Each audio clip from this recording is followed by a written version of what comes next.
Las chicas populares clasificaron a todos los chicos de nuestro grado por atractivo y estatura, y lo publicaron en internet, así que yo las clasifiqué a ellas. Me enteré porque alguien me envió un mensaje que decía, «Perdón, bro», acompañado de un enlace. Al abrirlo, vi a todos los chicos del grado ordenados con puntajes y comentarios. A mí me pusieron un 5, y al lado escribieron que tenía una cara promedio, estatura por debajo del promedio, y que no era recomendable. Otros comentarios eran todavía peores. Decían que medía 1,68 y que creía tener oportunidades, que sería lindo si no tuviera cuerpo de alumno de secundaria. Todo era anónimo, pero todos sabíamos quiénes estaban detrás. Tiffany y su grupito. Tiffany era imposible de ignorar. Tenía un cuerpo llamativo, siempre metido a la fuerza en camisetas ajustadas de Brandy Melville, y ejercía un dominio absoluto en la escuela. Nadie se atrevía a decirle nada. Para el lunes siguiente, 3 chicos habían borrado sus redes sociales. Un chico llamado Darnell dejó de ir a la escuela por completo. Vi a su mamá pasando por la oficina para recoger sus tareas, con los ojos rojos de tanto llorar. A las chicas todo esto les parecía divertidísimo. Escuché a Tiffany en el pasillo decir que solo era una broma y que los chicos eran demasiado sensibles. Fue en ese momento cuando decidí hacer algo. Primero intenté hacerlo de la manera correcta. Fui con la orientadora escolar y le mostré la lista. Me dijo que la revisaría, pero no hizo absolutamente nada. Una semana después, la lista seguía publicada y seguían agregando comentarios. A Darnell le pusieron un 1 con un comentario que decía, siendo generosos. Él todavía no había vuelto a la escuela. Otros 3 chicos cambiaron su turno de almuerzo solo para no tener que pasar frente a la mesa de Tiffany. Yo la veía todos los días reinando como si nada hubiera pasado, riéndose y señalando a otros. Una vez la escuché decir que alguien literalmente era un 3 y que no entendía por qué siquiera le hablaba a una chica. Ya estaba harto.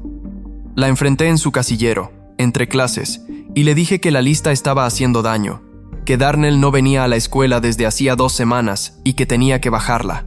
Me miró con esa expresión de lástima falsa y me dijo que estaba triste por mi pequeño 5, que no me preocupara, que seguro algún día alguien se conformaría conmigo. Sus amigas se rieron a carcajadas. Le dije que Darnell no iba a la escuela por lo que ella había hecho. Se encogió de hombros y respondió que ese era su problema, que tal vez si los chicos no fueran tan emocionales por todo estarían bien, que solo estaban diciendo la verdad. Le pregunté si estaría bien que alguien hiciera lo mismo con ella. Se rió y dijo que nadie se atrevería. Asentí. Probablemente tenía razón, y me fui. Esa noche me senté en mi cuarto y pensé que las palabras no habían funcionado, la autoridad tampoco. Lo único que Tiffany iba a entender era otra cosa. Pasé toda la noche frente a la computadora. No podía dormir. Cada vez que cerraba los ojos, veía el comentario junto a mi nombre. A las 2 de la mañana, mi mamá tocó la puerta y me preguntó si todavía estaba despierto, que no trabajara tanto y descansara. Cuando se fue, volví a la pantalla. Ya tenía todo listo. Solo faltaba presionar un botón. Había pasado las últimas 6 horas investigando cada publicación pública de Tiffany y sus amigas. Fotos, etiquetas, menciones, todo información accesible para cualquiera. Calculé pesos aproximados basándome en fotos y comentarios, estaturas que ellas mismas habían publicado, y el índice de masa corporal usando fórmulas estándar. No había hecho nada ilegal. Hice exactamente lo mismo que ellas habían hecho con nosotros. Creé una lista donde clasificaba a cada una por peso y con comentarios similares a los que ellas habían usado. Cada una tenía su perfil detallado, exactamente como habían hecho con los chicos. Mi mano temblaba sobre el mouse. Sabía que después de esto no habría vuelta atrás. Pensé en Darnell, en sus 2 semanas sin ir a la escuela, en su mamá recogiendo tareas con los ojos hinchados, en los chicos que cambiaron su horario de almuerzo solo para evitar a Tiffany. Presioné el botón. La lista se publicó en un sitio anónimo. Copié el enlace y se lo envié a 10 personas que sabía que lo compartirían. Cerré la computadora. Eran las 3 de la mañana y tenía que levantarme en 4 horas. No dormí nada. El lunes llegué temprano a la escuela. El pasillo estaba vacío y me senté en mi casillero. A las 7:30 empezó a llegar gente. Lo primero que noté fue que todos miraban sus teléfonos más de lo normal. Había grupos susurrando y algunos me miraban y apartaban la vista. A las 8:10 Tiffany entró por la puerta principal con su café de siempre, caminando con la seguridad de quien cree que es dueña del lugar. Ashley y Madison la esperaban en su casillero. Todavía no sabían nada. Ashley revisó su teléfono y su cara cambió al instante. Se puso pálida y le mostró la pantalla a Madison. Madison miró el teléfono y luego a Tiffany. Cuando Tiffany leyó, su expresión pasó de la confusión al shock y luego a una rabia pura. Preguntó qué era eso y quién lo había hecho. Su voz se quebró ligeramente y el café se le cayó de la mano, derramándose en el piso. Ni siquiera lo notó. Empezó a caminar por el pasillo mirando a todos, buscando culpables. La gente la observaba en silencio. Cuando pasó frente a mí, me miró directamente. Tenía los ojos llenos de lágrimas, una mezcla de rabia y humillación. Me preguntó si había sido yo. Negué saber de qué hablaba. Me mostró su teléfono con la lista abierta, la misma que yo había creado durante la noche. Le dije con calma que era interesante, que alguien debía haber pensado que era justo hacer lo mismo que ella nos había hecho. Me gritó que era diferente, que eso estaba mal y era cruel. Le recordé el uno que le había puesto a Darnell, los comentarios que había escrito sobre mí y los chicos que cambiaron su turno para no verla. Madison intentó llevársela, pero Tiffany no dejaba de mirarme y juró que me haría pagar por eso. Durante el resto del día, la lista fue el único tema de conversación. Para el mediodía ya tenía cientos de vistas y por la tarde se había difundido por todas las redes sociales. Tiffany no volvió a clase después del almuerzo, ni sus amigas. Decían que estaban en la enfermería, llorando, y que sus padres irían a buscarlas. Yo asistí a todas mis clases como siempre. Nadie me acusó directamente, pero algunas miradas parecían saberlo todo. En el almuerzo, Darnell apareció. Era su primer día de regreso, después de 2 semanas. Se sentó con nosotros, más delgado y pálido, pero estaba ahí. Me preguntó si había visto la lista. Le dije que sí. No dijo nada más, pero noté algo distinto en su mirada. Ya no parecía derrotado. Había algo parecido al alivio.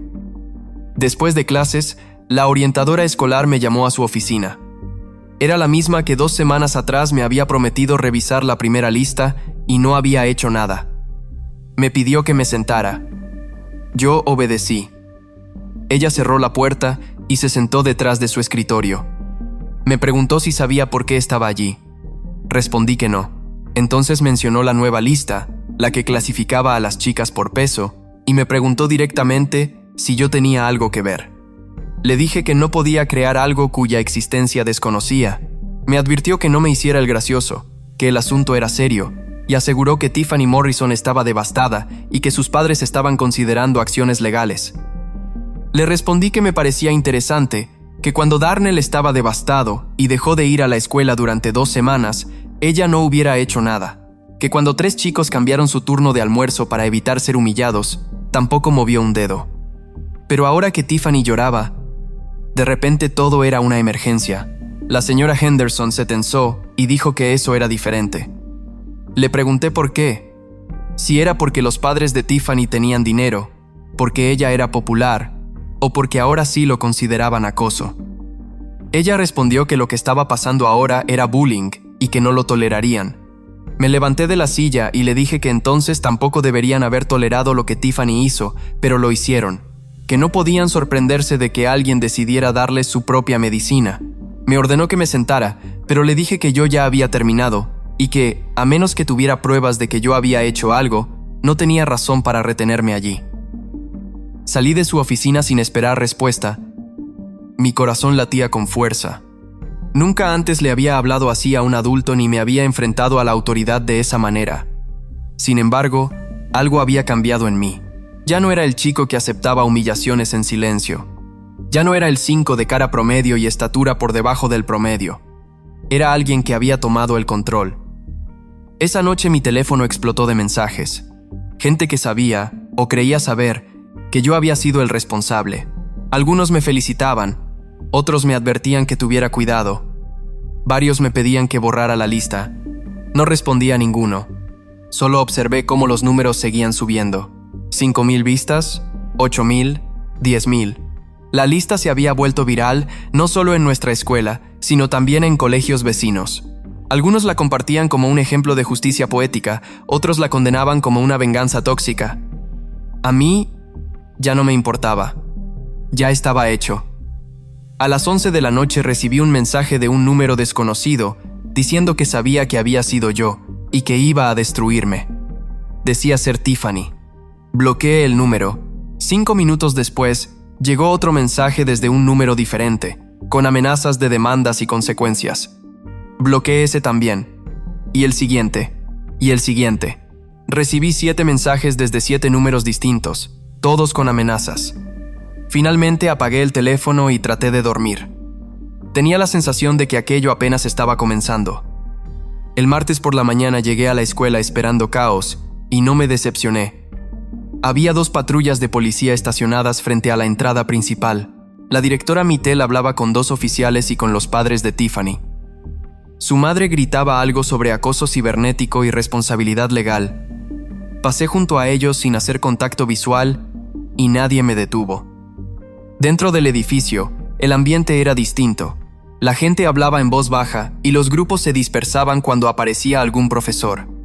Todos sabían que algo grande estaba por pasar. Tiffany no fue a la escuela ese día, tampoco Ashley ni Madison. Sus casilleros estaban vacíos y en silencio. En la primera hora, la profesora Wilson nos informó que habría una asamblea especial durante el almuerzo.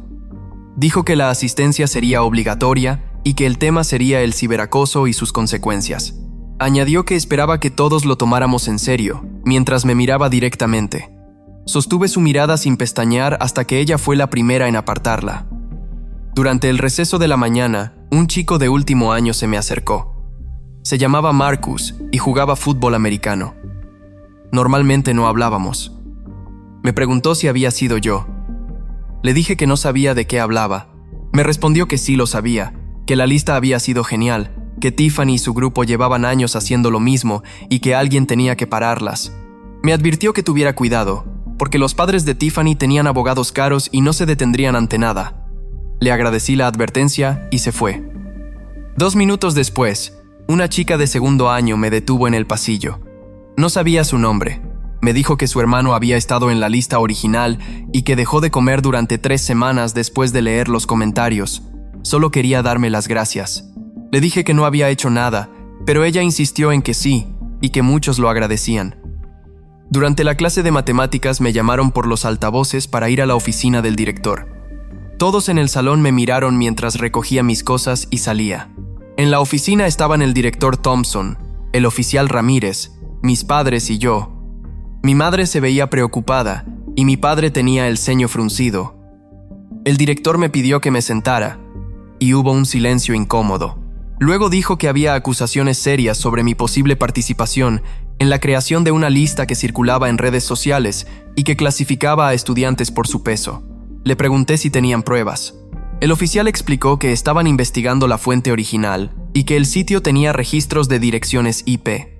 Si descubrían que había sido yo, podría enfrentar consecuencias legales. Mi padre intervino y dijo que yo era menor de edad y que, hasta donde entendía, no había ninguna evidencia.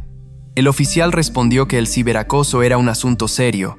Entonces pregunté qué pasaba con la lista original, la que clasificaba a los chicos por atractivo y estatura, y si esa también era un crimen serio. El director aclaró la garganta y dijo que esa situación ya había sido tratada. Le respondí que no lo parecía, que Darnell Walker había dejado de ir a la escuela por 2 semanas, había perdido clases y su promedio había bajado, y que ellos solo habían hablado con las chicas responsables. Dijo que no era lo mismo. Le pregunté por qué. Mi madre me puso una mano en el hombro y pidió que fuera suficiente. Dijo que, a menos que hubiera evidencia concreta, nos iríamos. Salimos de la oficina poco después. En el estacionamiento, mi padre me preguntó directamente si lo había hecho. Le respondí que no tenían pruebas de nada. Dijo que eso no era lo que había preguntado. Le dije que ya no importaba, que ya estaba hecho y que Tiffany por fin sabía cómo se sentía. Mi madre suspiró y dijo que entendía por qué lo había hecho. Si es que lo había hecho, pero que debía ser más inteligente porque, si me atrapaban, podía arruinar mi futuro. Le expliqué que había usado una conexión cifrada, una red privada, y una cuenta anónima, y que no había forma de rastrearlo hasta mí. Mi padre me miró sorprendido y me preguntó si había investigado todo eso. Le dije que sí. No dijo nada más. Volvimos a entrar a la escuela. La asamblea comenzó 20 minutos después en el gimnasio, que estaba completamente lleno. La directora Mittel subió al escenario y habló sobre la gravedad del ciberacoso. Dijo que una lista clasificando a estudiantes por su apariencia física había circulado en redes sociales y que eso era inaceptable. Aseguró que estaban trabajando con las autoridades y que, cuando encontraran a los responsables, enfrentarían suspensiones, posibles expulsiones y cargos legales. Luego añadió que quería hablar de responsabilidad colectiva. Dijo que no solo era culpable quien creaba contenido dañino, sino también quien lo compartía, lo comentaba o guardaba. Que el ciberacoso también era reírse y quedarse callado cuando se debía hablar. Eso hizo que muchos bajaran la mirada. Un estudiante de último año levantó la mano y preguntó por la lista original, la que clasificaba a los chicos, y si eso también contaba como ciberacoso. La directora se tensó visiblemente y respondió que esa situación ya había sido manejada internamente. Otra voz preguntó cómo. Si Darnell había dejado de ir a la escuela y no habían hecho nada. Marcus preguntó qué medidas se habían tomado, porque todos sabían que Tiffany y sus amigas nunca fueron castigadas. La asamblea se salió de control. Más estudiantes comenzaron a gritar preguntas, algunos defendiendo la nueva lista y otros condenándola. El caos se apoderó del gimnasio. La directora gritó que guardaran silencio y dio por terminada la asamblea, ordenando que regresáramos a clase. Nadie se movió de inmediato y el murmullo de conversaciones llenó el lugar. Salí del gimnasio junto con la multitud. Darnell me alcanzó en el pasillo y me dijo que todo había sido intenso. Le respondí que sí. Me preguntó si creía que me iban a atrapar. Le dije que no, que había tomado precauciones. Asintió y me dijo que, si llegaban a hacerlo, quería testificar a mi favor y contar lo que ellas nos hicieron y cómo la escuela ignoró todo. Le di las gracias. Él me respondió que gracias a mí, por primera vez en semanas, podía caminar por esos pasillos sin sentir que todos lo juzgaban. Sonó la campana y fuimos a clase, pero algo había cambiado. La conversación ya no giraba solo en torno a la lista.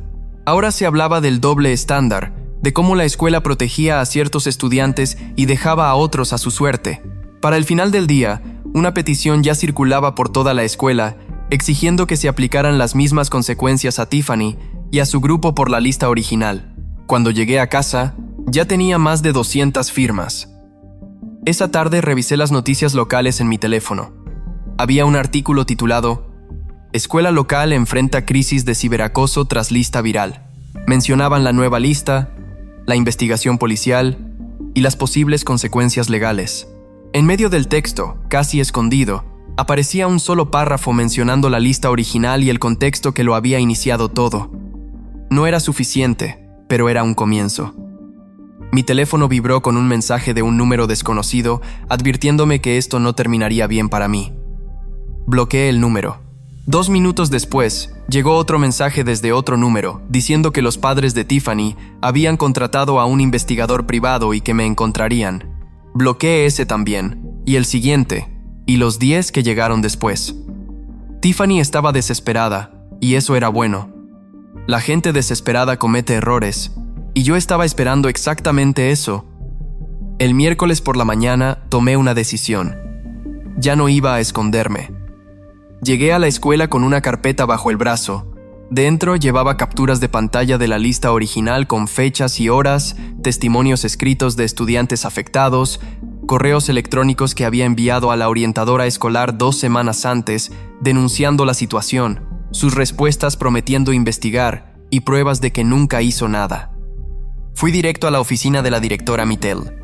Su secretaria intentó detenerme diciendo que necesitaba una cita, pero le respondí que esto no podía esperar. Abrí la puerta sin tocar. La directora estaba en una llamada, me vio entrar y frunció el ceño. Dijo que llamaría después y colgó. Le dije que iba a entregarme y puse la carpeta sobre su escritorio. Confesé que yo había creado la lista que clasificaba a las chicas por peso. Se quedó completamente inmóvil durante unos segundos. Me preguntó si estaba confesando y le dije que sí, pero bajo ciertas condiciones. respondió que no estaba en posición de poner condiciones. Le dije que sí lo estaba y abrí la carpeta. Fui sacando los documentos uno por uno. Le mostré la lista original creada por Tiffany y su grupo hacía 3 semanas, los comentarios y las fechas de publicación. Luego le enseñé los correos que envié a la señora Henderson con las capturas adjuntas y sus respuestas prometiendo investigar.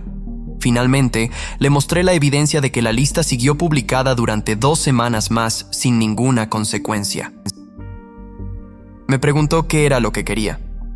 Le dije que quería justicia igual, que si yo iba a ser castigado por mi lista, entonces Tiffany y su grupo debían recibir el mismo castigo por la suya. Misma falta, mismas consecuencias. Me acusó de intentar chantajear a la administración. Le respondí que no era chantaje, sino documentación, y que si no aceptaba mis términos, iría a la junta escolar, luego a los medios locales y después contrataría a un abogado. Me miró durante largo rato, evaluando la situación. Me preguntó si mis padres sabían que estaba allí. Le dije que no, que era mi decisión. Me pidió que me sentara. Tomó la carpeta y comenzó a revisar cada documento con cuidado. Tardó varios minutos en leerlo todo. Dijo que era muy detallado. Le respondí que había pasado mucho tiempo recopilándolo.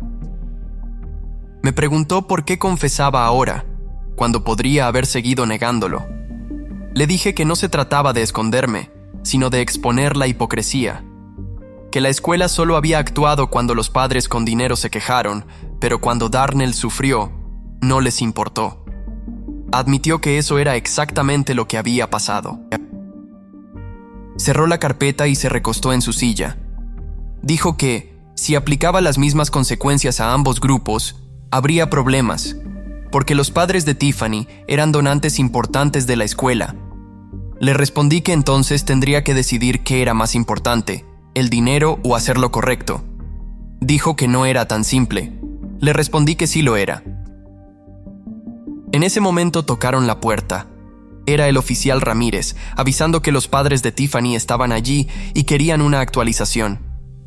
La directora me dijo que esperara y salió con él. Me quedé solo en su oficina durante 15 minutos. Desde afuera se escuchaban voces elevadas, la madre de Tiffany gritando y el padre amenazando con retirar su apoyo financiero. La puerta se abrió y entraron la directora, el oficial Ramírez y los padres de Tiffany. Me miraron confundidos. El padre preguntó quién era yo. La directora respondió que yo había creado la lista. La madre de Tiffany avanzó hacia mí y me gritó que si tenía idea del daño que le había causado a su hija. Le respondí que el mismo daño que su hija había causado a Darnell Walker y a otros estudiantes. Dijeron que eso era diferente. Pregunté por qué, si era porque eran chicos o porque no tenían padres ricos. El padre me amenazó con demandarme a mí y a mis padres. Le dije que adelante, pero que yo contraatacaría con toda la evidencia. Le entregué una copia de la carpeta al oficial Ramírez y le expliqué que, si me demandaban, todo se haría público. La madre de Tiffany tomó la carpeta y comenzó a leer. Su expresión cambió por completo. Preguntó de dónde había sacado todo eso. Le dije que era información pública y que no habían sido cuidadosas con su privacidad. Afirmó que estaba manipulado, pero le respondí que revisara fechas y metadatos, que todo era verificable y que tenía copias en varios lugares. El oficial Ramírez intervino y explicó que, si eso era real, ambas partes habían cometido la misma falta y que sería difícil proceder legalmente solo contra un estudiante. La directora propuso entonces que ambos grupos recibieran 3 días de suspensión, sesiones obligatorias de consejería y que ambas listas fueran eliminadas permanentemente. La madre de Tiffany gritó que no aceptaba, que su hija era la víctima. Le respondí con calma que su hija había creado la lista original y que yo solo había devuelto el golpe. Me llamó monstruo. Le dije que solo era el reflejo de lo que su hija había hecho primero. El padre me amenazó diciendo que arruinarían mi vida. Le respondí que lo intentaran, que documentaría cada amenaza y acudiría a todos los medios si era necesario. Finalmente, la madre dijo que hablarían con sus abogados. La directora afirmó que su decisión se mantenía. Los padres de Tiffany se fueron furiosos. El oficial Ramírez me dijo que había jugado bien mis cartas y que lo había hecho con inteligencia. Le respondí que solo quería justicia. Me preguntó si eso no era venganza. Le dije que no había diferencia cuando nadie más hacía nada. No respondió y salió. La directora me informó que tendría 3 días de suspensión y 10 sesiones de consejería, y que Tiffany y sus amigas recibirían exactamente las mismas consecuencias, de forma retroactiva. Le dije que era un comienzo. Me respondió que siempre valía la pena defender lo correcto. Salí de su oficina y el pasillo estaba lleno de estudiantes cambiando de clase. Algunos me miraban con respeto, otros con miedo, otros con curiosidad. Darnell me esperaba en mi casillero. Le conté lo que había pasado y que ambos grupos habían sido suspendidos. Sonrió por primera vez en semanas y dijo que por fin había justicia real. La suspensión de 3 días pasó rápido. Mis padres no estaban contentos, pero tampoco enojados. Mi madre dijo que entendía por qué lo había hecho. Mi padre solo me pidió que fuera más cuidadoso en el futuro. Yo sabía que esto no había terminado, que Tiffany y sus padres no se quedarían callados y que la escuela solo había actuado porque los obligué. La verdadera batalla apenas estaba comenzando. El lunes regresé a la escuela y todo se sentía diferente. Había carteles en las paredes con mensajes contra el ciberacoso, recordatorios para pensar antes de publicar y advertencias sobre las consecuencias de las palabras. Por fin la escuela parecía estar tomando medidas reales. Sin embargo, lo más llamativo no fueron los carteles, sino la reacción de los estudiantes. Ya no me miraban con curiosidad, sino con respeto. Algunos incluso me saludaban en los pasillos, personas con las que nunca había hablado antes. Durante el almuerzo, Darnell se sentó conmigo como siempre, pero esta vez no estábamos solos. Marcus se unió a nosotros, luego una chica llamada Sofía, y después otros 3 estudiantes que también habían aparecido en la lista original. La mesa se fue llenando de a poco. Marcus comentó que la directora había anunciado una asamblea especial para el día siguiente, enfocada en la prevención del acoso. Respondí con escepticismo, pensando que serían solo palabras vacías, pero Marcus aseguró que esta vez era distinto. Dijo que se implementarían políticas reales, protocolos de reporte, consecuencias claras y hasta un comité de supervisión con participación estudiantil. Le pregunté cómo lo sabía y explicó que su hermana trabajaba en la oficina administrativa y había visto los documentos. Sofía añadió que también había escuchado que invitarían a estudiantes a contar sus experiencias para que todos entendieran el impacto real del acoso. Pregunté quiénes hablarían y Darnell dijo que yo debería hacerlo porque nadie más había tenido el valor de enfrentarse a la administración. Le respondí que no buscaba atención, pero él insistió en que no se trataba de eso, sino de evitar que algo así volviera a ocurrir. Esa misma tarde recibí un mensaje de la directora Mittel pidiéndome que pasara por su oficina después de clases. Llegué a las 3:30 y encontré a la orientadora Henderson y a una mujer que no conocía, quien se presentó como la doctora Chen, la nueva psicóloga escolar. La directora agradeció que hubiera ido y explicó que querían hablar sobre la asamblea del día siguiente. Me dijo que les gustaría que compartiera mi perspectiva sobre lo ocurrido. Le pregunté por qué yo. Respondió que mi caso había expuesto fallas sistemáticas en la manera en que la escuela manejaba estas situaciones y que querían demostrar que lo estaban tomando en serio. Le pregunté si todo eso era solo para quedar bien públicamente. Suspira y admitió que en parte sí, pero también dijo que mi voz importaba. Reconoció que lo que hice estuvo mal, pero que mi motivación había sido consecuencia de la negligencia de la institución. Por primera vez lo admitía abiertamente. La doctora Chen intervino y explicó que había revisado mi caso y el de otros estudiantes afectados y que existía un patrón claro de reportes ignorados y falta de seguimiento. Dijo que eso iba a cambiar con un nuevo protocolo. Cada denuncia sería documentada, investigada en un plazo máximo de 48 horas y tendría seguimiento semanal obligatorio hasta resolverse. Pregunté si Tiffany también hablaría en la asamblea. La directora respondió que se le había ofrecido la oportunidad, pero que la había rechazado. Pensé durante unos segundos. Podía ser una trampa, una forma de usarme para limpiar la imagen de la escuela sin cambios reales, pero también podía ser una oportunidad para asegurarme de que las nuevas políticas se aplicaran de verdad. Acepté hablar, pero puse condiciones. Pedí que Darnell Walker y Sofía Martínez también hablaran, porque habían sido más afectados que yo. También exigí copias escritas de todas las nuevas políticas antes de la asamblea para revisarlas, y dejé claro que, si la escuela no cumplía, me encargaría de que todos lo supieran, incluidos los medios locales. La directora aceptó. Me entregaron una carpeta con las nuevas políticas.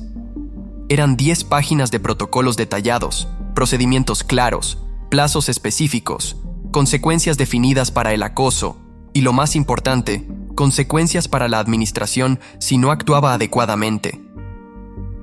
Esa noche llamé a Darnell y le pregunté si estaría dispuesto a hablar en la asamblea. Dudó, dijo que no era bueno hablando en público, pero le aseguré que solo necesitaba ser honesto. Cuando supo que yo también hablaría, aceptó. Luego llamé a Sofía y ella aceptó de inmediato. A la mañana siguiente llegué temprano a la escuela. El gimnasio ya estaba preparado, con una tarima, 3 micrófonos, sillas para todos los estudiantes y cámaras. Darnell y Sofía llegaron nerviosos y nos sentamos juntos en la primera fila. A las 9 en punto, el gimnasio se llenó por completo. Vi a Tiffany sentada al fondo con sus amigas. Ya no tenían esa seguridad arrogante. Se veían pequeñas y derrotadas. La directora Mittel subió al escenario y habló sobre el ciberacoso, pero aclaró que, en lugar de escuchar solo a los adultos, ese día escucharían a estudiantes que lo habían vivido en carne propia. Me llamó primero. Subí al escenario y el silencio fue absoluto. Conté cómo había descubierto la lista que clasificaba a los chicos por atractivo y estatura, cómo me habían puesto un 5 con un comentario humillante. Expliqué que yo no había sido el más afectado y mencioné a Darnell, quien había recibido una calificación aún peor y comentarios más crueles. Conté que Darnell dejó de ir a la escuela durante 2 semanas, que otros chicos cambiaron su turno de almuerzo y que, a pesar de haber denunciado la situación, la administración no hizo nada. Vi a la orientadora Henderson bajar la mirada, incómoda. Admití que yo había creado la lista contra las chicas, que estuvo mal, pero que fue la única forma de lograr que la escuela reaccionara. Aclaré que no estaba orgulloso de lo que hice, pero sí de haber expuesto la hipocresía de un sistema que solo actuó cuando los padres con dinero se quejaron. Bajé del escenario y hubo unos segundos de silencio absoluto. Luego alguien empezó a aplaudir, después otro, hasta que todo el gimnasio estalló en aplausos. Darnell subió después y, con la voz temblorosa, contó cómo dejó de comer, cómo pensó en cambiarse de escuela y cómo nadie le dio seguimiento. Sofía habló sobre sentirse invisible, como si su valor dependiera de un número arbitrario. Al terminar, había estudiantes llorando, profesores incómodos y una directora visiblemente afectada. La directora agradeció nuestras historias y admitió que la escuela había fallado, pero aseguró que eso cambiaría. Presentó las nuevas políticas, el comité estudiantil de supervisión y los protocolos de seguimiento. Después de la asamblea, muchos estudiantes se acercaron a agradecernos y a compartir sus propias experiencias. Tiffany pasó junto a mí en el pasillo, me miró sin odio, con algo parecido a la vergüenza. Me pidió disculpas en voz baja. Le dije que se las diera a Darnell, no a mí, y se fue. 2 semanas después de la asamblea, me eligieron para el Comité Estudiantil de Supervisión contra el Acoso. Darnell y Sofía también fueron elegidos. Éramos 5 estudiantes trabajando directamente con la administración. En nuestra primera reunión, la doctora Chen explicó el proceso. Cada reporte llegaría primero a ella y luego al comité, donde decidiríamos los pasos a seguir, todo documentado y con seguimiento. Pregunté qué pasaría si la administración no estaba de acuerdo con nuestras recomendaciones. Respondió que podríamos escalar el caso directamente a la junta escolar. Teníamos ese poder ahora. Era más de lo que había esperado, poder real, no simbólico. En las semanas siguientes revisamos 12 casos, desde comentarios hirientes hasta rumores y exclusión deliberada. Todos fueron investigados y todos tuvieron consecuencias. Uno de esos casos involucró a un amigo de Tiffany, un estudiante de último año que había compartido imágenes editadas para dañar la reputación de una chica. Durante la reunión del comité, recomendé una suspensión de 5 días y sesiones obligatorias de consejería. Alguien dijo que era demasiado severo, que solo eran memes. Respondí que no eran solo memes cuando dañaban la vida de una persona real. La doctora Chen revisó la evidencia y estuvo de acuerdo. 5 días de suspensión y expulsión si reincidía. El cambio, por fin, estaba ocurriendo. Brett fue suspendido el lunes siguiente. Sus padres presentaron quejas, pero la directora mantuvo la sanción. Durante el almuerzo, Tiffany se acercó a mi mesa y Darnell se tensó de inmediato. Ella preguntó si podía hablar conmigo a solas. Respondí que dijera lo que tuviera que decir allí mismo. Miré a Darnell y él asintió. Aún así, acepté darle 5 minutos y caminamos hacia un pasillo vacío. Tiffany se veía distinta, más delgada, sin maquillaje excesivo y con ropa sencilla. Dijo que sabía que ya se había disculpado y que yo no la había perdonado, pero que necesitaba contarme algo. Me explicó que estaba yendo a terapia 3 veces por semana y que su terapeuta le había dicho que tenía problemas de autoestima, que proyectaba su propio odio hacia sí misma en los demás. Intentó decir que eso estaba bien, pero se corrigió de inmediato. Admitió que lo que hizo fue horrible y que sabía que una disculpa no lo arreglaba, pero quería que supiera que realmente estaba intentando cambiar. Le pregunté por qué me decía eso a mí. Respondió que porque yo fui el único que se atrevió a enfrentarla, cuando los demás tuvieron miedo o no les importó. Dijo que, aunque fue doloroso, la obligó a ver la realidad. Le aclaré que no lo hice para ayudarla, sino para detener el daño. Ella lo entendió, pero dijo que igual tuvo ese efecto. Me preguntó si algún día podríamos no ser enemigos, no amigos, pero tampoco enemigos. Lo pensé un momento y le dije que eso dependía completamente de sus acciones, no de sus palabras. Asintió y se fue. No sentí satisfacción ni victoria, solo una extraña neutralidad. Al mes siguiente propuse crear un programa de mentores, con estudiantes de último año acompañando a estudiantes nuevos para prevenir situaciones de acoso antes de que escalaran. La directora aprobó el programa y me puso a cargo de organizarlo. Reclutamos a 20 mentores y los entrenamos durante 2 semanas. Cada uno fue asignado a 3 estudiantes de primer año. El programa comenzó en octubre y los resultados fueron inmediatos. Los reportes de acoso disminuyeron en un 40%.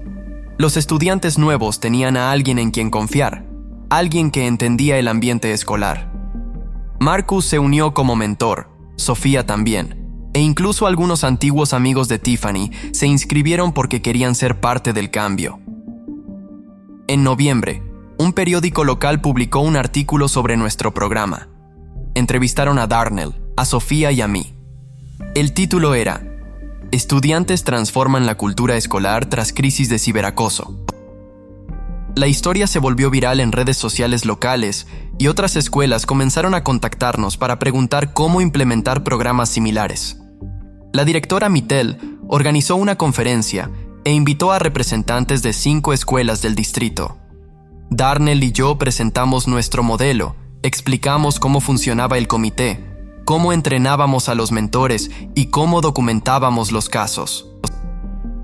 Una de las directoras preguntó si no era inusual dar tanto poder a los estudiantes. Respondí que era necesario, porque los adultos no lo ven todo. No están en los pasillos ni en las redes sociales. Los estudiantes sí, y si se les dan las herramientas correctas, pueden generar un cambio real. Después de la presentación, la directora Mittel me llamó a su oficina y me felicitó. Me entregó un sobre que contenía una carta de recomendación para la universidad, escrita por ella sin que yo se lo pidiera. Le dije que no tenía que hacerlo, pero respondió que sí, que lo que había empezado cambió la escuela y que merecía reconocimiento. Dijo que hice lo que nadie más quiso hacer y que eso era lo que me hacía especial. 2 semanas antes de las vacaciones de invierno, Tiffany me buscó otra vez. Traía un cuaderno en las manos. Me explicó que eran cartas de disculpa escritas para todos los que había lastimado y que quería entregarlas personalmente, pero necesitaba ayuda para encontrar a algunos. Revisé el cuaderno y había 15 cartas, cada una dirigida a un estudiante específico, explicando exactamente qué había hecho mal y por qué lo sentía. Me dijo que su terapeuta le había pedido hacerlo, pero que ella quería hacerlo de verdad. Acepté ayudarla con la condición de que respetara si alguien no quería hablar con ella. Pasamos los días siguientes localizando a las personas. Algunos aceptaron las disculpas, otros no. Darnell leyó su carta en silencio y luego solo dijo gracias antes de irse. No fue un final perfecto, pero sí un comienzo. En la fiesta de fin de año me quedé cerca del gimnasio observando a los estudiantes bailar y reír sin el peso constante del miedo al acoso. Marcus se acercó y me preguntó si no iba a bailar. Dije que no era lo mío. Me recordó que todo había empezado conmigo y que mi respuesta había creado un cambio real. Sofía se unió a la conversación y me dijo que quería postularse para presidenta estudiantil el año siguiente. Me pidió apoyo y le respondí que haría más que eso, que la ayudaría con su campaña. Darnell apareció con 3 vasos de ponche y propuso un brindis por sobrevivir, por pelear y por ganar. El ponche era demasiado dulce, pero no importaba. Había empezado el año como un 5, con cara promedio y altura por debajo del promedio, no recomendado. Ahora era el estudiante que había cambiado la cultura de toda una escuela, y eso valía más que cualquier número. Un año después de aquella lista, todo había cambiado. Me postulé para presidente estudiantil en marzo y gané con el 62% de los votos. Sofía fue mi vicepresidenta y Darnell quedó a cargo del Comité de Supervisión contra el Acoso. Tiffany se graduó anticipadamente en diciembre y se mudó a otra ciudad para empezar de nuevo. Antes de irse dejó una última carta en mi casillero. Decía que sabía que nunca seríamos amigos, pero que mi lista, aunque dolorosa, la había obligado a enfrentarse a quien era realmente y que, de alguna manera, la había salvado. No respondí. No era necesario. Ese capítulo estaba cerrado. Como presidente estudiantil, implementé 3 programas nuevos. El primero fue un sistema de denuncias anónimas digitales para que los estudiantes pudieran reportar acoso sin miedo a represalias. El segundo fueron clases obligatorias de empatía digital, 2 horas por semestre, sobre el impacto del ciberacoso y el uso responsable de redes sociales. El tercero fue un programa de reinserción para estudiantes que habían cometido acoso, enfocado no solo en castigar, sino en enseñar y transformar. La directora Mittel y la junta escolar aprobaron los 3 programas. En septiembre, nuestro modelo fue adoptado por otras 10 escuelas del distrito. Brett, el chico suspendido por compartir memes maliciosos, se graduó del programa de reinserción y me buscó después de clases para disculparse. Dijo que el programa le hizo ver a las personas que había lastimado como personas reales y no solo perfiles en internet. Contó que una de las chicas a las que se burló había considerado cambiarse de escuela por su culpa y que se había disculpado con ella directamente. Ahora era mentor en el programa y ayudaba a otros a entender lo que él no entendió antes. Dijo que sabía que probablemente yo lo odiaba, pero quería que supiera que el sistema realmente funcionaba. En noviembre recibí cartas de aceptación de 4 universidades, todas con becas completas. Elegí una en otro estado porque quería empezar de nuevo, pero prometí volver cada verano para ayudar a mantener los programas. Durante la graduación de junio, me pidieron dar el discurso de despedida. Subí al podio frente a toda la clase, los maestros y los padres. Recordé que 2 años atrás, alguien me había clasificado con un 5, diciendo que tenía cara promedio y altura por debajo del promedio. Expliqué que esa lista me había lastimado, pero también me enseñó que el valor de una persona no viene de cómo otros la ven, sino de lo que decide hacer cuando enfrenta la injusticia. Vi a mis padres en la audiencia, a mi madre llorando y a mi padre sonriendo orgulloso. Dije que pude haber dejado que esa lista me definiera, que pude haber aceptado que era un 5 y nunca valer más, pero decidí actuar. Y esa decisión no solo cambió mi vida, sino la de muchas personas en esa escuela.